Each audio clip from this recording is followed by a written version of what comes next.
kita membahas bagaimana stimulus ekonomi tahun 2026 dan akan dibahas oleh ahlinya pastinya ya. Dan saya tidak sendiri di obrolan siang hari ini. Anda nanti bisa bergabung melalui line telepon di 027163855 dan WhatsApp 081390015525. Sudah ada Pak Deddy Kusnadi, penyuluh pajak ahli media Kanwil DJP Jawa Tengah. Saya sapa dulu beliau. Ya. Selamat pagi, assalamualaikum. Selamat pagi Mbak Aryan. Waalaikumsalam warahmatullahi wabarakatuh. Iya, pagi jelang siang ya Pak Deddy ya. Alhamdulillah. Iya, Pak Deddy terima kasih sudah hadir di Studio Pro 1. Bagaimana kita kalau membahas ekonomi kayaknya menarik begitu ya. Apalagi ini baru bulan ketiga ya. Bulan ketiga ya, artinya, masuk ya. Artinya bagaimana sih ekonomi di tahun 2026 ini? Tapi tahan dulu sejenak ya. Jadi jangan terlalu tegang dulu. Saya persembahkan lagu dulu, boleh Pak Deddy izin? Boleh, silakan. Baik, satu lagu dari Andra and the Backbone, Sempurna. Dinamika ekonomi global dan berbagai tantangan yang dihadapi masyarakat, pemerintah terus berupaya menjaga stabilitas sekaligus mendorong pertumbuhan ekonomi melalui berbagai kebijakan. Dan salah satu langkah yang dilakukan adalah dengan menghadirkan stimulus ekonomi di tahun 2026 yang diharapkan pastinya mampu meningkatkan daya beli masyarakat, kemudian mendukung pelaku usaha serta memperkuat pemulihan dan pertumbuhan ekonomi nasional. Lalu seperti apa sebenarnya stimulus ekonomi di tahun 2026 ini? Sudah hadir bersama saya di Studio Pro 1 Bapak Deddy Kusnadi, penyuluh pajak ahli media Kanwil DJP Jawa Tengah 2. Ya. Saya sudah menyapa tadi Pak Deddy. Kalau kita berbicara ekonomi itu adalah hal yang menarik begitu ya. Seperti di awal tadi saya sampaikan, baru bulan ketiga. Bagaimana ini nanti ke depannya ekonomi di 2026 mudah-mudahan lebih baik dari kemarin ya. Harapannya seperti itu. Mudah-mudahan Seperti itu. Sebenarnya apa sih pemerintah ini kembali menggulirkan stimulus ekonomi di tahun 2026. Sebenarnya yang dimaksud sendiri dengan stimulus ekonomi dan mengapa kebijakan ini penting dilakukan saat ini? Betul, Mbak Aryan. Jadi kenapa pemerintah mengeluarkan stimulus? Stimulus itu sebenarnya untuk mempercepat pertumbuhan ekonomi. Jadi yang tadinya lambat, kita kasih fasilitas di beberapa sektor tertentu supaya dia bangkit, supaya bergerak. Jadinya fungsi dari stimulus itu intinya itu. Jadi untuk menggerakkan ekonomi gitu ya. Jadi mungkin pendengar RRI sekalian, di tahun-tahun kemarin kita ada perang Ukraina sama Rusia. Itu mengakibatkan harga komoditi melambung tinggi. Betul. Kemudian ada beberapa sektor juga yang terpengaruh, imbasnya juga sampai ke Indonesia kan. Nah sekarang ada perang juga lagi. Nah itu tadi. Jadi memang pemerintah ini mengamati situasi ekonomi internasional, situasi keamanan internasional, dan mau tidak mau karena kita bergaul dengan dunia internasional, kita akan terdampak gitu ya, akibat perang kemarin Ukraina, sekarang ada perang dari Amerika plus Israel lawan Iran. Itu pasti imbasnya ke beberapa produk-produk gitu ya, utamanya bahan bakar. Ya, kalau itu sampai berlanjut, pasti harga bahan bakar akan melambung tinggi, sangat tinggi. Ya. Kemudian beberapa tujuan ekspor juga dihentikan karena kan tidak ada transportasi gitu ya.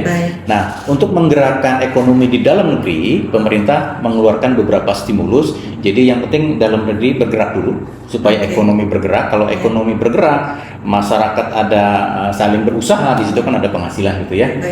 Jadi tidak mandek gitu kan, zamannya Covid kan semua mandek ya. Mandek. Kalau mandek, ekonomi mandek, semuanya mandek. Nggak ada penghasilan, nggak ada ini, nggak ada itu, jadi semua harga-harga mahal. Ya kalau ekonomi berputar lancar, insya Allah nanti harga tidak begitu bergejolak seperti itu. Semoga seperti itu ya. Semoga seperti itu. Sektor apa saja Pak Deddy? Apanya? Nah, yang sekarang diincar sama pemerintah itu untuk menggerakkan sektor ekonomi di dalam negeri, fokusnya sebenarnya ke perumahan. Ya, kenapa perumahan yang dikasih stimulus, yang dikasih insentif gitu ya?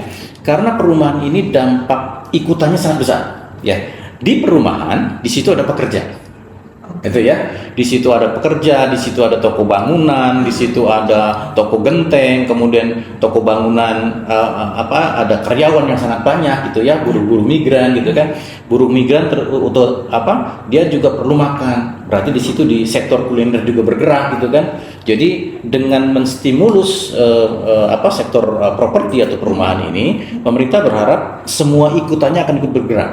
Seperti itu. Jadi para pekerja berdapat penghasilan, bisa belanja, kemudian UMKM juga tumbuh gitu kan. Kemudian toko-toko bangunan, terus supplier kecil juga tumbuh. Jadi deterrent efeknya sangat-sangat luar biasa. Itu tercatat untuk sektor properti ada 73 jenis usaha yang ikut bergerak kalau kita menstimulus sektor properti. Oleh karena yang paling kelihatan apa nih? Dari 20 berapa tadi? 73 sektor. Yang paling tertinggi apa? Tenaga kerja. Oke. Ya pasti kan ya. Baik. Pasti satu rumah itu butuh berapa tenaga kerja buruh gitu ya. Ada tukang semen, ada tukang batu, ada tukang genteng dan lain sebagainya. Termasuk tukang listrik gitu kan. Baik. Itu paling luar biasa. Dan setelah tenaga kerja pasti sektor dari untuk supplier bahan bangunan ya. Ada pasir, ada semen. Nah itu paling yang sebenarnya yang kita arah tuh seperti itu supaya dia mengangkat kegiatan-kegiatan yang lain seperti makanya properti sekarang ini banyak rumah-rumah subsidi begitu Pak Deddy? Betul. Oke.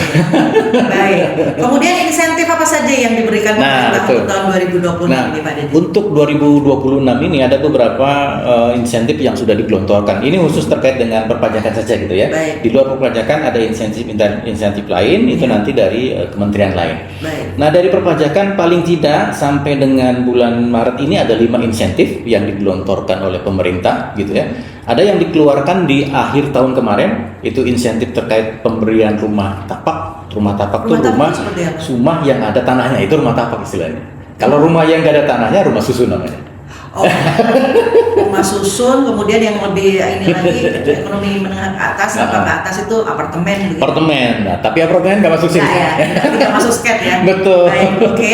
Jadi yang masuk sini hanya istilahnya menengah ke bawah, menengah ke bawah ya. Baik. Nah kemudian yang kedua itu terkait dengan insentif terkait pemotongan pemotongan pajak penghasilan atas penghasilan yang diterima karyawan di beberapa sektor. Jadi dibatasi sektor tertentu saja. Tidak semua. Tidak semua. Jadi di situ ada sektor kerajinan kulit, ada kerajinan sepatu dan lain sebagainya, termasuk tekstil di situ. Nanti kita jelaskan lebih lanjut ya. Okay. Kemudian di tahun sekarang, kalau yang tadi itu kan tahun kemarin ya di bulan Desember. Yang tahun sekarang itu ada insentif namanya PPN ditanggung pemerintah terkait dengan pembelian tiket pesawat ya untuk kelas ekonomi. Kemudian ada PPN ditanggung pemerintah terkait dengan sumbangan bencana di Sumatera kemarin. Dan ini yang terakhir yang paling baru ya, itu terkait dengan insentif ditanggung pemerintah atas pemotongan PPh 421 ya, PPh yang diterima oleh peserta magang. Jadi sekarang pemerintah kan ada program magang. Jadi sarjana-sarjana baru yang belum bekerja ada program magang dan itu difasilitasi pemerintah. Kalau dia dapat penghasilan dari pemberi kerjanya tidak dipotong pajak. Seperti itu. Jadi ditanggung oleh negara begitu ya. Jadi istilahnya DTP, ditanggung pemerintah. Ditanggung pemerintah. Sebenarnya pajaknya itu ada, ya, atas PPN pajak pertambahan nilai atau atas PPh 21 pajak karyawan itu pajaknya ada, tapi pemerintah yang bayarin. Ya, jadi pemerintah memindahkan pos pengeluaran ya untuk membayar pajak. Tapi nanti di pajak jadi penerimaan lagi. Sebenarnya kantongnya itu aja, cuma beda-beda pos aja gitu. Beda pos. Karena sistem seperti ini nanti pengaruhnya ke masalah kalau di PPN nanti apakah dia pajak masukannya bisa diperhitungkan kembali atau dikreditkan atau tidak, itu istilah DTP ini sangat berpengaruh. Oke, baik. 5 item insentif yang diberikan pemerintah di tahun 2026. Yang pertama kita pasti membahas dulu ya, lebih detail. Oke. PPN DTP atas pembelian rumah tapak. Rumah tapak, betul. Jadi ini sebenarnya kelanjutan dari insentif sebelumnya. Insentif ini pertama kali digelontorkan setelah peristiwa COVID-19 ya. Itu ekonomi jatuh. Bagaimana pemerintah ingin menggerakkan ekonomi, salah satu yang disuntik itu adalah sektor properti. Selain sektor properti, di awal-awal itu sektor otomotif juga kita suntik. Kenapa sektor otomotif dan properti kita suntik? Pemerintah khawatir nanti yang punya modal besar itu akan melarikan modalnya ke luar negeri. Jadi dikasih insentif itu supaya harganya lebih murah, mereka belinya di Indonesia saja. Nah gitu. Kalau beli di Indonesia, istilahnya dia akan menggerakkan sektor lainnya. Properti, otomotif itu paling besar efek dominonya gitu ya. Ya. Contoh kalau sektor ini ya otomotif itu ada perusahaan ban di situ, ada perusahaan kaca, ada perusahaan elektronik, spare part dan lain sebagainya. Buruh-buruh juga banyak kan. Ya. Nanti ada bengkel-bengkel gitu kan. Semuanya ikut bergerak. Kalau itu kita picu untuk bergerak gitu. Termasuk juga tadi yang kita bahas terkait dengan properti kan. Kalau properti kita suntik, efek dominonya sangat bagus, sangat luar biasa gitu ya. Termasuk nanti pekerja migran gitu kan. Kemudian sektor kuliner, UMKM dan lain sebagainya ikut terangkat ya. Jadi istilahnya sektor ini adalah masih berlanjut di awal-awal setelah COVID itu, kemudian masih berlanjut sampai sekarang. Nah, pemerintah untuk yang tahun ini itu memberikan 100%. Nah, di tahun-tahun sebelumnya itu biasanya ada periode bulan ini sampai bulan ini 100%, bulan ini sampai sekarang 50%, bulan ini sampai ini 25%. Tapi untuk yang tahun ini full 100%. Gitu. Jadi kalau mau beli rumah sekarang waktunya. Celengan dulu yang ada di rumah. Oke, baik. Sebenarnya itu terus ketentuannya seperti apa Pak Dini? Nah itu, jadi emang ada beberapa syarat dan ketentuan ya. Jadi pertama harga rumahnya tidak boleh lebih dari 5 miliar. Itu udah bagus. Rumah saya cuma memang yang nanti mendapatkan insentif hanya sampai dengan harga 2 miliar saja. Oh, gitu. Jadi 2 miliar ke bawah itu yang mendapat insentif. Kalau harganya di atas 2 miliar tapi tidak melebihi 5 miliar, tapi sisanya kena tarif yang biasa. Itu. Itu terkait dengan harga. Kemudian syaratnya dia harus rumah siap huni, siap pakai. Bukan rumah yang dadak dibangun. Gitu. Kemudian rumah itu harus punya kode identifikasi rumah atau KIR. Itu dikeluarkan oleh Kementerian PUPR ya, Perumahan Rakyat. Nah kemudian rumah ini pertama kali diserahkan oleh pengembang, artinya rumah baru, tidak boleh rumah second. Gitu, rumah second nggak masuk ke kriteria ini ya. Kemudian satu rumah hanya untuk satu orang. Kalau satu orang lebih dari satu rumah, yang satu nggak dapat fasilitas dan tidak boleh dipindah tangankan atau tidak boleh dijual selama masa 1 tahun. Itu harus pembiayaan cash atau bisa secara kredit begitu? Bisa. Jadi gini istilahnya, cash sama kredit itu beda di mekanisme pembayaran saja ya. Kalau cash kan dibayar langsung sama pembeli ya. Kalau kredit kan sebenarnya yang bayar kan bank. Kita kan berikutnya kan transaksi sama bank gitu ya. Sama aja sebenarnya. Dari bank ke pengembang sudah langsung cash gitu ya Pak Dini ya. Jadi catatannya memang di situ semuanya harus cash gitu kan. Baik cash dari pribadi atau cash dari bank. Tinggal kita nanti mengangsur di perbankan itu seperti lumayan ya sebenarnya kalau ada insentif atau subsidi dari pemerintah begitu. Karena nilai tarif PPN sekarang kan 12%. 12% kita menggunakan besaran tentu pakai yang 11/12. Jadi tarif resminya adalah 11%. Kalau harga rumahnya 500 juta, 11% itu 55 juta kan lumayan. Lumayan. Iya. Kalau harga 300 kan kita bisa menghemat 33 juta. Termasuk itu rumah yang subsidi begitu masih. Beda lagi skemanya. Kalau subsidi kan sudah ada skemanya ya. Sudah ada skemanya. Kalau di sana memang sudah dibebaskan kalau yang subsidi. Kalau ini ditanggung pemerintah. Ya, beda skema gitu. Iya. Baik. Kemudian dari ini kan dari sisi istilahnya dari konsumen ya. Betul. Kalau kewajiban pengembangnya sendiri seperti apa? Pengembang sendiri ini saya mendapat pesan dari teman-teman di kantor pusat Direktorat Jenderal Pajak. Pengembang itu harus membuat faktur pajak sesuai ketentuan. Kita punya ketentuan harus faktur pajaknya harus seperti ini, gitu kan? Dan dia harus dilaporkan setiap bulan dalam SPT Masa PPN. Nah, kebanyakan pengembang itu membuat faktur pajak ada yang salah sehingga batal fasilitasnya. Ada juga bikin faktur pajak cuma dia tidak dilaporkan. Itu juga bisa batal, bisa ditagih kembali insentif yang tadi sudah diberikan ditagih kembali. Akhirnya kita tagih ke pengembang tuh. Oke. Gitu. Nanti ini kita anggap sebagai oknum mungkin ya kalau yang tidak dilaporkan itu tadi. Ya, bukan oknum sebenarnya, mungkin karena ketidaktahuan ya. Ketidaktahuan. Nah. Artinya kalau kita belajar berkaca dari ketidaktahuan seperti yang tadi disampaikan, apa yang dilakukan oleh DJB Kanwil sendiri? Iya. Ya salah satunya ini. Oh, sosialisasi. Mudah-mudahan para pengembang mendengarkan ya. Betul. Paling kalau seumpama sekarang tidak mendengarkan, apa yang sosialisasi lain yang dilakukan? 2 minggu kemarin kita sudah panggil seluruh pengembang di wilayah Jawa Tengah juga ya, sampai ke Cilacap ya, melalui ininya asosiasinya ya, ada RE, ada Impera, ada satunya lagi itu. Kita sudah sosialisasikan terkait dengan ketentuan ini. Ya, jadi awal-awal tahun kita sudah sosialisasikan supaya mereka nggak salah maksudnya ya, gitu tidak ya. ada alasan untuk salah gitu. Itu baru satu item ya. Iya.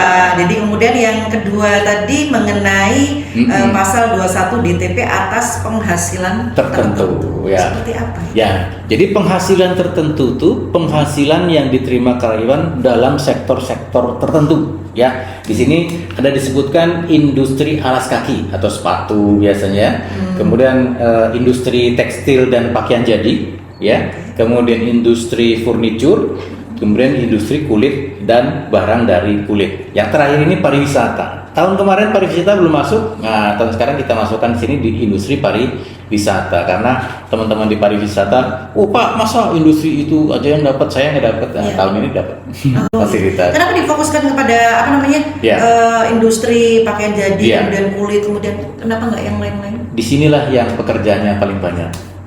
Jumlah pekerjaannya paling banyak. Jumlah pekerjaannya paling banyak. Itu menurut data begitu ya? Betul, menurut data. Kan gini ya, contoh industri alas kaki itu satu pabrik aja bisa menyerap 1.000 tenaga kerja. Ya, sebelum di sini saya di Banten ya. Di Banten tuh banyak industri alas kaki, sepatu. Ya, sepatu. Itu satu pabrik. Itu rata-rata 1.000 pekerjanya. Kemudian industri tekstil, luar biasa sekali kan di Bandung gitu kan. Di sini juga kan? Ya. Walaupun di sini agak kolaps. Daerah itu KHTEK. KHTEK ya. Itu luar biasa sekali kan, hampir berapa puluh ribu ya. Baik. Kemudian furniture kan mebel ya. Itu juga luar biasa. Luar biasa ya. Kemudian kulit dan barang dari kulit. Nah, ini juga banyak kita menyerap tenaga kerja ya. Industri kulit, bikin jaket, bikin sepatu gitu, sepatu dari kulit maksudnya ya.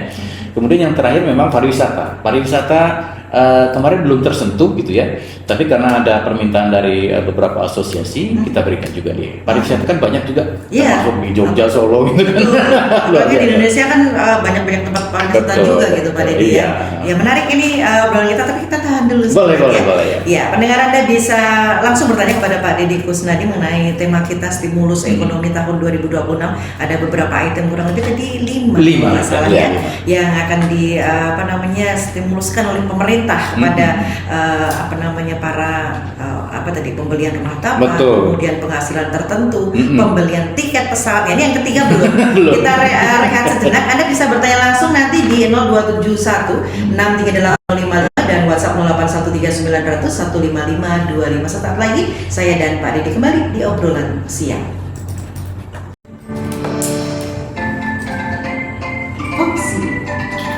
Obrolan siang.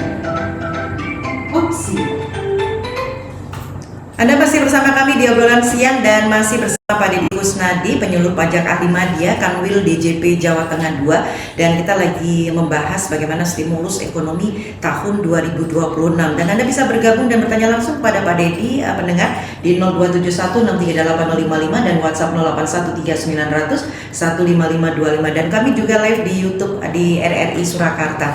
Pak Deddy, terima kasih sudah menunggu sejenak sambil menunggu pendengar yang bergabung. Tadi baru 2 item yang kita bahas begitu ya, bagaimana insentif yang diberikan pemerintah untuk tahun ini. Yang ketiganya adalah PPN DTP atas pembelian tiket pesawat. Nah, itu seperti apa itu? Ya. Jadi ini tahun kemarin juga sudah diberikan. Jadi pemerintah ingin membantu masyarakat yang ingin mudik, kembali ke kampung halaman. Ini berkaitan dengan momen Lebaran. Betul, ya itu. Ini memang momennya khusus hanya di momen Lebaran ini saja. Pemerintah ingin membantu masyarakat yang ingin mudik sebenarnya seperti itu ya. Jadi ada PPN atau pajak pertambahan nilai yang ditanggung pemerintah sebanyak 100% di masa libur Idul Fitri. ya. Jadi dia khusus di kelas ekonomi. Kalau bisnis nggak dapat. Nggak dapat. Iya, ya. Dan ini ada masa ininya, masa berlakunya atau masa tengganya ya. Jadi untuk pembelian tiket mulai 10 Februari sampai 29 Maret itu pembeliannya. Nah, penerbangannya mulai 14 Maret sampai 29 Maret. Jadi itu kan pas liburan Idul Fitri ya. Baik, berarti harus mudik aja itu ya. Harus mudik dan harus balik. Ya, kenapa hanya pesawat? Ya, karena pesawat harganya paling mahal. Karena kan mungkin kebanyakan juga masyarakat pengennya gitu ya, kalau ada subsidi terus kenapa hanya pesawat, tiket kereta api juga. Kereta api kan juga sekarang mahal juga. Iya, mahal, betul. Oke. Tapi biasanya kalau kereta api itu lebih mudah dikendalikan ya, naiknya nggak gratis gitu. Oke, baik. Kalau yang pesawat kan batas atasnya tuh nggak jelas. Jadi dia bisa melambung gitu kan. Kalau kereta api dia batas atasnya tuh dia sudah diatur pemerintah, tidak boleh lebih dari berapa gitu. Dia naik tapi nggak terlalu besar gitu kan. Beda dengan pesawat gitu. Baik, jadi memang ada ketentuannya ya untuk apa namanya stimulus yang diberikan pemerintah untuk pembelian tiket pesawat ini. Jadi mungkin bisa saya ulang pendengar, pembelian tiket pada 10 Februari sampai dengan 29 Maret, kemudian periode penerbangannya 14 Maret sampai dengan 29 Maret. Begitu ya. Harus balik maupun harus mudik atau balik ya. Gitu. Iya, betul. Saya soalnya penggemar bukan pengguna kereta api. Oh siap, sama begitu ya. Berarti member KAI ya Mbak? Member KAI, tapi sekarang udah lama Pak, udah kalau zaman masa kerja di Bandung dulu suka mudik, sudah tinggal di sini ya aman. Kampung halamannya sudah ketemu di sini. Ya kita lanjut Pak Deddy untuk poin yang keempat, ini PPN DTP atas sumbangan bencana Sumatera. Ya. Mungkin pendengar RRI sekalian tahu ya bahwa di Sumatera kemarin ada bencana banjir gitu ya, disertai dengan longsor, disertai dengan material dan lain sebagainya, dan pemerintah memberikan subsidi atau insentif pajak pertambahan nilai ditanggung pemerintah atas sumbangan-sumbangan itu. Artinya apa? Ketika sumbangan-sumbangan itu dibelanjakan, seharusnya kan ada PPN di dalamnya, itu dibebaskan. Gitu. Jadi supaya harga materialnya lebih murah, apapun di sini, semuanya, karena konotasinya dari sumbangan. Jadi semua sumbangan beli apapun bebas PPN gitu. Seperti itu. Ya, tapi ini ada masanya, tidak selamanya, hanya di bulan Desember, Januari dan Februari saja. Ya, kalau yang sekarang masuk Maret berarti sudah nggak dapat, nggak dapat gitu. Kenapa dikhususkan di bencana Sumatera? Karena mungkin apa yang terbesar? Iya. Sementara ini Sumatera kan paling besar bencananya dibanding yang lain. Yang lain mungkin ada banjir, tapi tidak sampai luar biasa seperti Sumatera kemarin gitu ya. Oke, baik. Untuk poin terakhir, aturan PPh pasal 21 DJP atas penghasilan peserta magang. Nah, ini yang paling baru ya. Ini yang paling baru yang digelontorkan pemerintah. Pemerintah punya program magang ya. Jadi mahasiswa yang sudah lulus S1 dia belum bekerja dipersilakan mengikuti program magang ya dimanapun yang ditentukan pemerintah. Nah, ketika menjalankan program magang dan yang bersangkutan mendapatkan semacam honor gitu ya, itu tidak dipotong pajak. Ya, jadi nggak ada potongan pajak sama sekali, diberikan seluruhnya untuk peserta magang. Seperti itu. Kalau aturannya sudah jelas mungkin ya. Betul. Kalau seumpama ada kejadian melanggar atau mungkin pemberi kerja itu melanggar, masih memotong, apa yang bisa dilakukan oleh si magang ini? Misalkan pemberi kerja memotong, kemudian peserta magang memang nggak tahu, tapi belakangan tahu gitu ya, bisa laporkan ke kami. Langsung? Ya, di kantor pelayanan pajak terdekat silakan laporkan. Hotline service-nya ada? Bisa, di 1.200, di 1.500, 200. Itu hotline nasional ya? Hotline nasional, 1.500, 200 ya. gitu. Artinya bisa menyampaikan kejadian itu ada di mana saja begitu ya. Dan itu tidak terbatas pengaduan ini, semua pengaduan bisa melalui yang hotline berhubungan dengan pajak begitu ya. Oke, baik. Kalau ada pepatah ya orang Indonesia taat pajak begitu ya. Betul. Taat pajak. Mudah-mudahan kita semua menjadi orang bijak. Amin. Taat pajak. Saya juga taat pajak loh, Dede. Amin. Baik. Kalau kita berbicara stimulus ekonomi tahun 2026 ini begitu, dan pastinya pemerintah juga mempunyai rencana atau tujuan yang betul. tadi Pak sudah sampaikan begitu. Kalau dari sisi masyarakat sendiri, dampak nyatanya apa sih dari stimulus ini? Menurut Pak Denny? Jadi pemerintah pertama ingin supaya ekonomi ini berjalan, ya, ekonomi ini bergerak. Dampak yang dirasakan banyak terbuka lapangan kerja, itu yang pertama. Ya, kalau sektor properti kita supply, dia bergerak, ada penjualan, berarti banyak bangun rumah-rumah baru tuh. Nah, di situ ada kesempatan kerja, lowongan kerja, ya. Itu yang pertama. Yang kedua, tentunya kalau kaitannya sama kerja, kaitan sama penghasilan. Di situ ada penghasilan. Dan ketika dapat penghasilan, pemerintah nggak mau tuh ini nanti kita potong, sebenarnya harus dipotong. Tapi di industri-industri tertentu kan itu dibebaskan. Gitu ya, di industri tekstil, di industri furniture dan lain sebagainya, penghasilan sampai dengan 10 juta satu bulan itu tidak dipotong pajak. Gitu. Jadi pertama dari segi lowongan kerja, kedua dari segi penghasilan, kemudian dari segi lainnya beberapa nanti harga komoditi menjadi lebih murah. Contoh pesawat lebih murah, gitu kan. Kemudian karena biaya untuk membuat produk itu lebih murah, otomatis harga produk pun lebih murah. Jadi dan terjangkau. Artinya memang berhubungan satu dengan yang lainnya. Betul. Sebenarnya kalau dari kata hati masyarakat, saya sebagai mewakili masyarakat. Betul. Sebenarnya nggak harapan masyarakat tuh harga barang nggak usah mahal-mahal lah. Nah mungkin itu bisa menjadi bagian dari stimulus pemerintah juga dalam. Ya itu tadi barang kan ada pajaknya begitu. Betul. Udah yang komoditi-komoditi yang sehari-hari aja begitu. Ya gini, kadang-kadang masyarakat salah persepsi. Oh semua barang ini kena pajak, padahal enggak. Ya barang-barang tertentu saja yang dikenakan pajak itu barang-barang produk dari pabrikan. Ya kalau yang bikinnya pabrik itu kena pajak, tapi kalau yang belinya UMKM nggak kena pajak. Jadi kalau mau murah belanjalah ke UMKM. Itu dia. Ini juga dampak bagi UMKM dan dunia usaha seperti apa stimulus ekonomi ini Pak? Iya, UMKM untuk otomatis ya dengan memisahkan mana yang kena pajak, mana yang tidak kena pajak, otomatis seharusnya barang-barang dari UMKM itu memiliki daya saing harga, dia lebih murah. Kemudian kan lebih dekat dengan pembeli. Kadang-kadang kan saudara, tetangga gitu ya. Ya kita kadang-kadang suka gengsi beli ke tetangga, belinya ke Indomaret. Jadi nyebut merek ya? Nggak boleh ya? Minimarket. Saya ditegur Mas Adit nanti ya. Ya minimarket gitu ya. Minimarket ya. Kalau saran Pak Didi tadi lebih dekatnya ke UMKM gitu kan.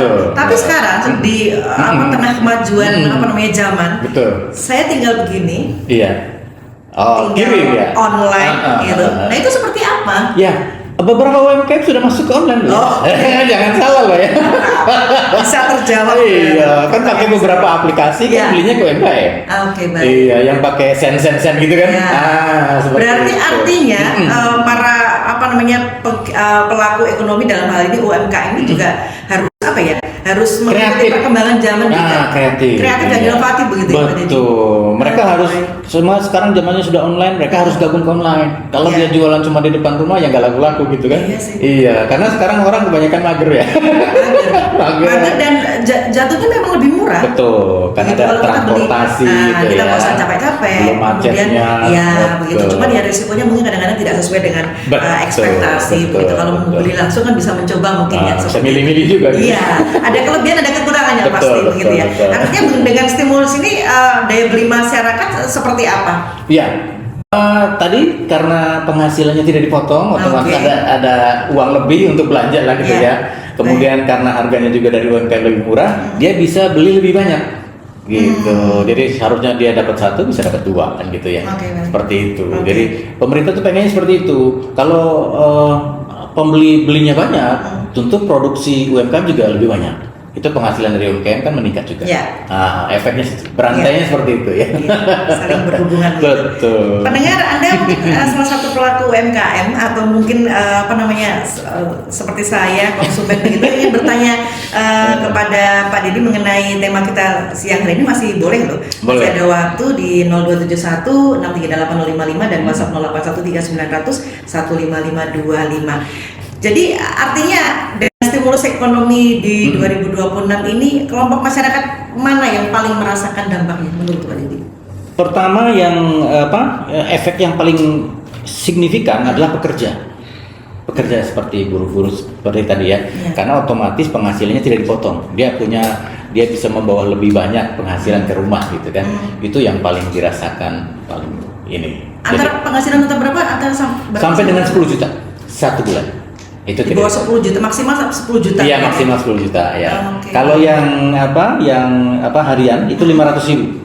500.000. Nah, kalau sampai dengan 500.000 itu nggak dipotong pajak. Tapi kalau lebih dari itu nanti ada pajak. Ada hitungannya, gitu ya. Betul. Ya, ada yang bergabung di WhatsApp. Boleh, silakan. Ada Ibu Nur di Nusuan. Selamat pagi, Ibu Nur. Pagi juga. Iya, Bu Nur, ada Pak Deddy Kusnadi nih dari Kanwil DJP Jawa Tengah 2. Selamat siang Ibu. Iya.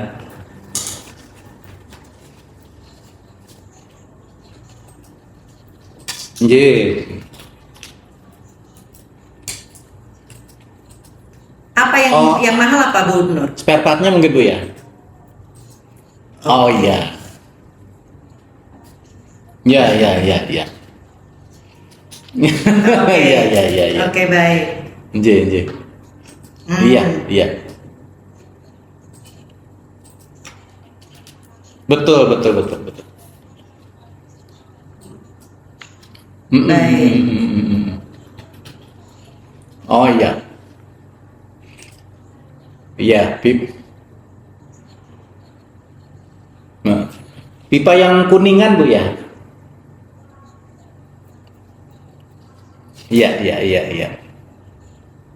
Betul. Ya. Iya.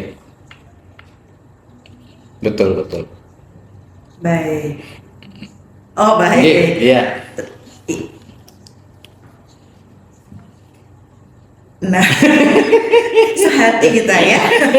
Baik, Bu Nur, nanti dijawab Pak Deddy ya. Baik. Oh iya, emang betul. ibu-ibu itu perhitungannya memang memet ya. Bu Nur, terima kasih ya. Iya. Itu makanya. Katanya kalau ibu-ibu sampai kalkulatornya jebol. Iya. Terima kasih ya, Bu Nur ya. Nah, ini langsung apa istilahnya ya, pengalaman langsung. Betul. Jadi gini Bu Nur ya, terkait dengan AC, bukan AC saja sebenarnya.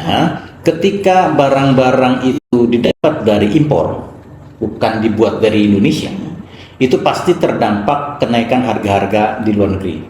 Tadi di awal-awal sudah saya sampaikan ada peristiwa perang dulu ya, ada perang Rusia, Ukraina, kemudian sekarang ada perang juga gitu kan. Nah, itu bisa dipastikan semua produk-produk dari impor dari luar negeri yang masuk ke Indonesia itu harganya pasti naik. Termasuk logam mulia, emas. Makanya luar biasa kan Mas kan? Luar biasa. Saya emas di rumah 76 kilo. Masya Allah. Maksudnya hidup emas saya. Ya, jadi gitu. Ya. Jadi memang industri kita beberapa masih mengimpor freon ya, karena diproduksi di luar. Kemudian dari pipa-pipa itu dari Kuningan, Kuningan kita nggak punya industri Kuningan, adanya industri baja. Kuningannya masih impor gitu kan. Oleh karenanya kedua produk itu ya memang jadi harganya naik. Ya, jadi sebenarnya bukan hanya terkait dengan AC atau di freon dan pipa Kuningan, produk-produk lainnya yang impor itu dipastikan harganya naiknya. pastikan harganya naik. Karena supply dari luar pun terbatas. Kemudian karena peristiwa perang itu, karena supply terbatas, permintaan tinggi, otomatis kan hukum ekonomi berjalan ya. Supply kurang, permintaan banyak, harga naik. Itu pasti hukum ekonomi gitu ya. Ya itu betul, tinggal berdoa aja ya, mudah-mudahan tidak semakin panjang atau lama. Mudah-mudahan cepat selesai. Ya, gitu. Amin. Kemudian kalau dalam pelaksananya sendiri Pak Dedi, tantangan apa yang biasanya muncul dalam program stimulus ekonomi seperti ini? Iya, program stimulus tantangan yang paling utama adalah masyarakat tuh nggak tahu gitu loh. Ya, sebenarnya ini kan kita kasih stimulus nih supaya masyarakat bergerak, pengen beli rumah kah, atau pengen mudik kah, atau lain sebagainya. Tapi dia nggak tahu bahwa harga rumah sekarang lebih murah 10% gitu kan, atau 11% lah katakannya. Karena nggak tahu jadi nggak batal beli rumah kan gitu ya. Jadi memang tantangan kami di Direktorat Jenderal Pajak adalah mensosiasikan ini kepada masyarakat supaya masyarakat tahu. Supaya yang tadinya ragu-ragu mau beli rumah jadi beli rumah gitu kan. Yang ragu-ragu mau mudik, karena tiketnya lebih murah kita mudik aja. Nah seperti itu. Jadi kalau masyarakat semua mendengarkan kita, kalau seumpama ada yang tidak mendengarkan, bagaimana mereka mencari?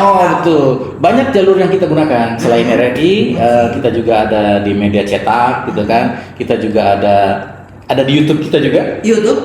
Artinya ada Instagram media sosial juga. begitu. Betul, ya. media sosial. Website-nya pajak juga ada. Betul. Jadi setiap kantor pajak itu diwajibkan punya media sosial. Ya. Yang versi kantor pusat ada, yang kami di Kanwil juga ada tersendiri. Di Kanwil apa alamatnya ininya? Nah, alamatnya adalah di sini ya, tolong dicatat. Kalau IG atau Twitter di @pajakjateng2. @pajakjateng2. Kalau YouTube-nya @kanwil_djp jateng 2. @kanwil_djp Jateng 2. Nah, TikTok nggak ada, Pak Dedi? TikTok ada ya Mas ya? Ini adminnya. Adminnya juga kan. Update pasti. Ada. Tapi orang sebenarnya memang sekarang lebih lebih tertarik yang lagi happening TikTok. Itu kan gampang Pak Dedi, scroll gitu. Ada juga ya Mas ya? Ada. Oke, artinya berarti dari Instagram, YouTube, kemudian TikTok ada juga ya. Websitenya juga ada ya. Artinya memang masyarakat harus nggak mau mengupdate gitu ya. Betul. Jadi memang segala informasi kita sudah sampaikan dari semua jalur ya. Jalur media sosial, jalur penyiaran seperti ini, ada media cetak juga gitu kan. Ya kita berharap masyarakat semuanya tahu gitu kan. Kalau tidak tahu ya kami mohon maaf. harus suka tidak suka mencari tahu. Kemudian mekanisme pengawasan sendiri agar stimulus ini digunakan secara tepat, sasaran dan efektif. Untuk pengawasan kita nanti pengawasannya langsung di masing-masing kantor pelayanan pajak ya. Jadi di mana perusahaan-perusahaan itu terdaftar, itu langsung diawasi oleh yang namanya account representatif. Kalau ada kesalahan silakan nanti perbaiki, bisa dilakukan pembetulan. Kalau memang durasinya masih diperbolehkan pembetulan. Karena seperti yang PPNDTP itu bisa pembetulan sampai dengan Januari 2027. Kalau misalkan sekarang belum laporan gitu, masih ditunggu. Tapi kalau sudah masuk ke Februari Maret 2027 sudah nggak boleh lagi gitu. Jadi teman-teman di lapangan juga mengawasi setiap laporan dari teman-teman pengusaha ini. Laporannya benar atau tidak gitu kan. Kalau tidak silakan lakukan pembetulan. Seperti itu yang kita lakukan ya. Tapi kalau bandel juga ya terserah. Itu ditanggung penumpang. Closing statement Pak Dedi yang mau disampaikan mengenai tema kita siang hari ini. Baik, pendengar RRI sekalian. Jadi pemerintah itu memang selalu memikirkan bagaimana ekonomi ini tetap selalu bergerak supaya pertama kesempatan kerja juga terbuka, kemudian masyarakat juga punya penghasilan bisa menghidupi dirinya gitu kan ya. Kalau ekonomi tidak bergerak stagnan saja tentunya lowongan kerja juga sangat terbatas, kemudian pergerakan barang juga sangat terbatas, itu yang tidak kita inginkan sebenarnya. Nah, untuk menggerakkan ekonomi pemerintah memberikan beberapa stimulus yang terkait dengan perpajakan. Tadi ada 5 yang sudah kita bahas. Di luar perpajakan banyak stimulus lainnya ya terkait dengan mungkin transportasi dan lain sebagainya, itu nanti dari kementerian lain stimulusnya. Kemudian teman-teman wajib pajak sekalian diingatkan kembali bahwa bulan Maret ini sampai dengan akhir bulan itu adalah batas terakhir penyampaian SPT tahunan orang pribadi. Saya sudah. Mbak Ria juga ya.